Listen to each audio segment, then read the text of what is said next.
ஏசாயா 25:8 கவனிங்க. அவர் மரணத்தை ஜெயமாக விளங்குவார். கர்த்தராகிய தேவன் எல்லா முகங்களிலிருந்து கண்ணீரை துடைத்து தமது ஜனத்தின் கர்த்தரே இதை சொன்னார். அல்லேலூயா. எனக்கு அருமையானவர்களே, கண்ணீர் துடைப்பதிலே கர்த்தராகிய தேவன் ரொம்பவும் என்ன செய்யணும், அக்கறை உள்ளவராக இருக்கிறார். அதாங்க, நீங்களும் உங்கள் கண்ணீரையும் என் கண்ணீரையும் அதை துடைத்து நீக்குவதிலே ரொம்ப அக்கறை உள்ள தெய்வம் இயேசு கர்த்தர். நம்புறீங்களா? உங்கள் மேலேயும் என் மேலேயும் ரொம்ப அக்கறை உள்ளவருங்க. ரட்சிக்கப்பட்டவங்க மேலே அவர் என்ன செய்கிறாரு, ரொம்ப அக்கறை உள்ளவராக இருக்கிறார்.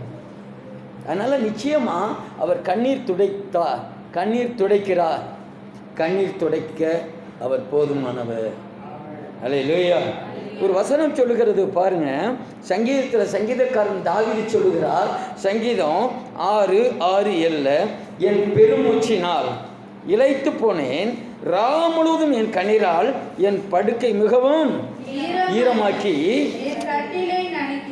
7வது வசனம், துயரத்தினால் என் கண்கள் குழிவிழுந்து போயிற்று, என் சத்துருக்கள் அவரவர் நித்தமும் மங்கி போயிற்று.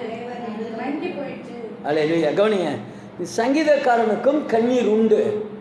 தாவீது ராஜாவாக இருந்தாலும் அந்த மனுஷன் கண்ணீர் சிந்தினார். இப்போ 42வது சங்கீதத்தில் 3வது வசனம் இப்படியாக சொல்லுது, உன் தேவன் எங்கே என்று அவர்கள் நாள்தோறும் என்னிடத்தில் சொல்லுகிறபடியால். கவனிங்களே, இப்ப அந்த சங்கீதக்காரன் தாவீதுட்ட எல்லாரும் மற்றவங்கள என்ன சொல்றாங்களா, உன் தேவன் எங்கே அப்படின்னு கேட்டா என்ன பதில் சொல்லுவீங்க? கேட்டா அப்படின்னு சொல்லுவீங்களா? உன் தேவன் எங்கே இப்படின்னு கேட்டதுனால அந்த சங்கீதக்காரன் தாவீது இரவும் பகலும், ஐயோ இந்த மனுஷன் என்னை பார்த்து என் தேவன் எங்கேன்னு கேட்டுட்டாங்களே, ஆடு மேய்த்த என்னை அரசன் ஆக்கின என் தேவன் எங்கே என்று கேட்டு விட்டார்களேன்னு இரவும் பகலும் கண்ணீர் வடிச்சாங்க. இருக்கீங்களா? என்ன இரவும் பகலும்? எனக்கு அருமையானவர்களே, கர்த்தர் உங்களை தாழ்நிலையிலிருந்து உயர்த்தி இருப்பாரானால் நீங்களும் நானும் கண்ணீரோடு கர்த்தர்ட்ட விண்ணப்பம் பண்ணணும். கண்ணீரை உணவாயிடுச்சு. அவருக்கு சாப்பாடு என்னவா? சாப்பிட கண்ணீர் தானா? கண்ணீர் சிந்திக்கிட்டே இருக்காரு. எப்படி நீங்க பாரு, என் தேவன் எங்கேன்னு கேட்ட, உன் தேவன் எங்கேன்னு கேட்டாங்களே அப்படின்னு சொல்லி அவர் கதறி அழுகிறாரு. என் தேவன் என்னை உயர்த்தின தேவன், அதை குறித்து நான் சொல்லாதனால ஒருவேளை உன் தேவன் எங்கேன்னு கேட்டாங்களோ அப்படின்னு ஒருவேளை அவர் நினைச்சிருக்கலாம். நாம் கர்த்தர் செய்த நன்மைகளை மற்றவர்களுக்கு சொல்லாததினால் ஒருவேளை உன் தேவன் எங்கேன்னு மற்றவங்க கேட்கலாம். உன் இயேசு எங்க அப்படின்னு கேட்டால் உடனே நம்ம கதறி அழணும். என் இயேசு என்னை பாவத்தில் தூக்கி எடுத்தார், அந்த இயேசு உயிரோடு இருக்கிறார். என் இயேசு இதோ உலகம் தராத சமாதானத்தை தந்தார், அதனால சோத்திரம். என் மனம் எப்படி இருக்கும்? கர்த்தரை சார்ந்து இருக்கும்.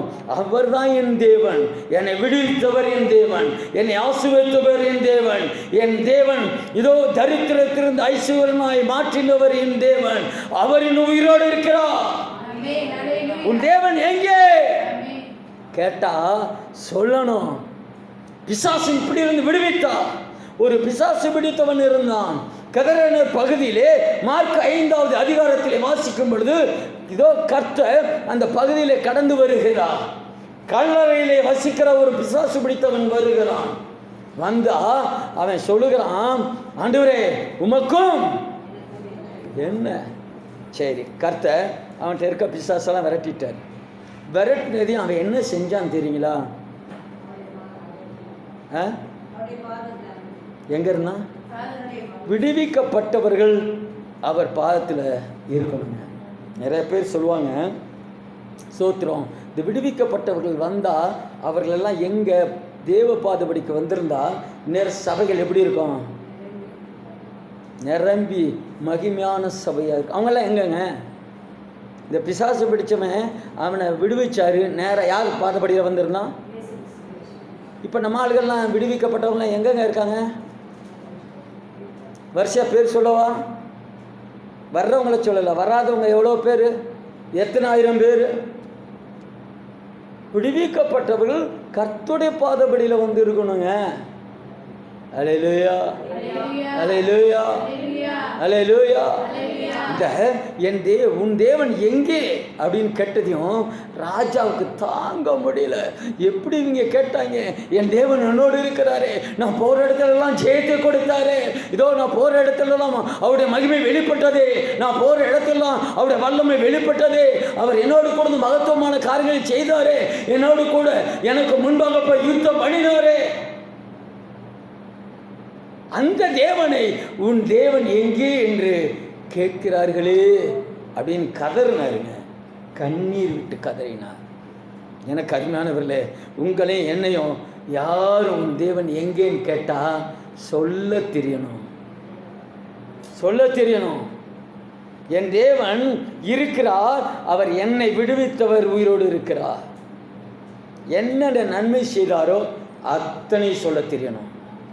அப்போ இது என் தேவன் என்னோடு இருப்பது மற்றவங்களுக்கு தெரியாதனால தான் உன் தேவன் எங்கேன்னு கேட்குறாங்க. என்னங்க? நம் தேவன் நம் மூலமாக வெளிப்படாததுனால தான் உன் தேவன் எங்கே. இப்போ ஒன்று சொல்கிறேன், ஒரு இடத்துக்கு போகிறோம், யார் பிள்ளைகள்லாம் இருக்கிறாங்க, உடனே கணவன் மனைவி மட்டும் ஒரு விசேஷத்துக்கு போகிறோன்னு வச்சுக்கோங்க. போகிற இடத்துல மற்றவங்கள எப்படி கேட்பாங்க? ஏன்? பிள்ளைகள் இருக்கிறதுனால தான் பிள்ளைகள் எங்கன்னு கேட்குறாங்க. பிள்ளைகள் இல்லாத ஆள்கிட்ட போய் உன் பிள்ளைகள் எல்லாம் எங்கன்னு கேட்பாங்களா? அப்போ இயேசு கிறிஸ்து நம்மோடு இருப்பாரானால் அவர்கள் உன் தேவன் எங்கே என்று கேட்க முடியாது. நம்மோடு கர்த்தர் இருப்பாரானால் யார் நம்மகிட்ட வந்து உன் தேவன் எங்கேன்னு கேட்க முடியாதுங்க. கேட்டுருவாங்களா? ஏன்னா நம்மோடு கூட இருந்து கர்த்தர் மகத்துவமான காரியங்களை செய்து வருகிறாரு, வல்லமையுள்ள காரியங்களை செய்து வருகிறாரு.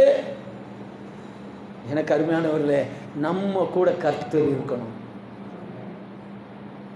மற்றவங்க கேட்கக்கூடாது. ஓ, இவர்களா கர்த்தருடைய பிள்ளைகள், இவர்களா கர்த்தருக்காக வாழ்கிறவர்கள், இவர்களா கர்த்தருக்காக எதையும் இழக்க தயாராயிருக்கிறவர்கள். அல்லேலூயா. நான் பேசுறது புரியும்னு நினைக்கிறேன். புரியுதா? எனக்கு அருமையானவர்களே, அந்த சங்கீதக்காரன் கதர்றாரு. எப்படி இவங்க வந்து என்கிட்ட வந்து என் தேவன் எங்கேன்னு கேட்கலாம்? எப்படி இவங்க கேட்கலாம்? அப்படின்னா நான் கர்த்தருடைய காரியத்தை வெளிப்படுத்தவில்லையோ என்று கதறி இருக்கலாம். இரவும் பகலும் கண்ணீர் வடித்தார். அல்லேலூயா, அல்லேலூயா. அடுத்து ஒரு மனுஷன் நண்பர்கள் எத்தனை பேருக்கு தோழிகள் நண்பர்கள் இருக்காங்கன்னு தெரியல.